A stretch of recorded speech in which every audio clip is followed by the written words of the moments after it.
Thanks to welcome to Exercise of the Week.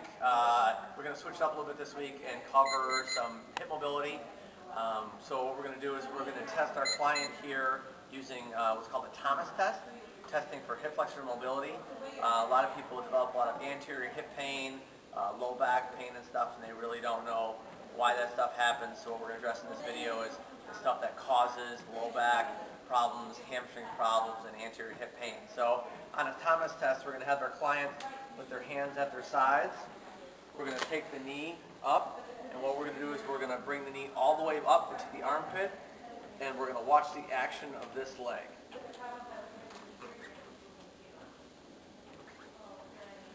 So what we're looking for is this leg to be a pass on the Thomas test. There should be no movement in this leg at all. So as we come forward, you can obviously see that the leg rises up. And then what we do is we'd repeat this on the other side, make sure we have the same problem on each side, and then later on in the video we'll address some corrective exercises to kind of fix this problem and get some more mobility back in the hip. Alright, so we're going to do the other side. Now my client here has had some hamstring problems on this side, am I right? On the left side. So as we test this side, we notice that hip flexor, the leg is much higher than the other side, so would account for some of the posterior side hamstring problems she has been having.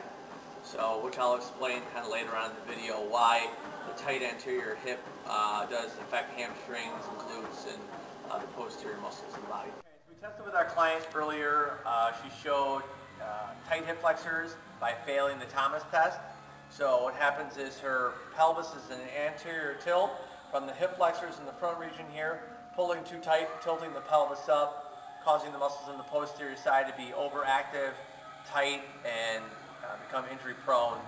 So we do a couple hip flexor stretches here to loosen up the anterior side of the hip. First one we do is a kneeling hip flexor stretch. Gets more of the rectus femoris, TFL. So what we're looking for here is something to prop the toe up on, knee down, 90-degree angle on the front leg. The key with this exercise is not really to drive the hip out and forward here.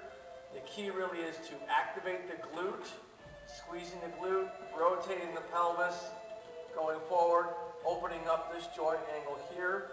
So I'm thrusting forward, contracting the glute as hard as possible, holding for 15 seconds, no more than 15 seconds, and then releasing.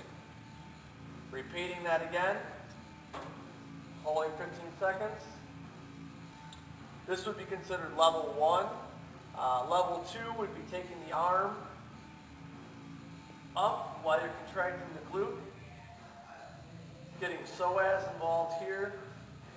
And then level 3 would be glute again, arm up, little lateral side bend. Again, increasing the complexity of the stretch. Again, not holding these any longer than 15 seconds.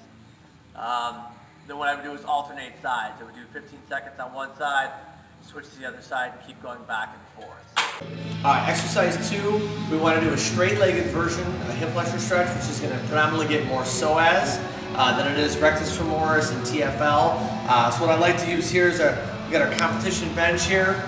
So what I do is place my knee on the bench. I want to come around the other side. Put my foot up on the platform. I'm going to post my hand on the bar here. Then I'm going to drive my hip down to the bench. Again, I'm trying to keep the glute active. Squeezed. Once I'm down as low as I can go, arm goes out. Bring the arm up. Pull it back as far as possible. 15 count hold, and then release. And then we'll repeat on the other side.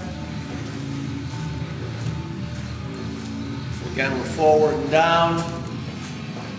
Drive the hip down, keep the glute active, pushing the hip to the bench, arm out.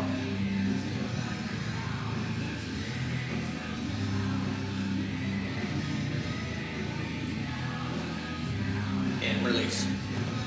So the combination of those two should really help open up the anterior side, causing the hamstrings to relax a lot more, increasing range of motion in your hamstrings without actually spending a ton of time doing your basic old kind of static hamstring stretching, stuff like that. So we don't really focus a lot on hamstring stretching, focus a little more on the anterior side to get more mobility through your hamstrings, so the pelvis will sit a little more neutral and those hamstrings will stay shut off. You'll probably run into less hip pain, less hamstring strain, less piriformis problems, so by keeping the anterior side of the body loose. So stay tuned for next series.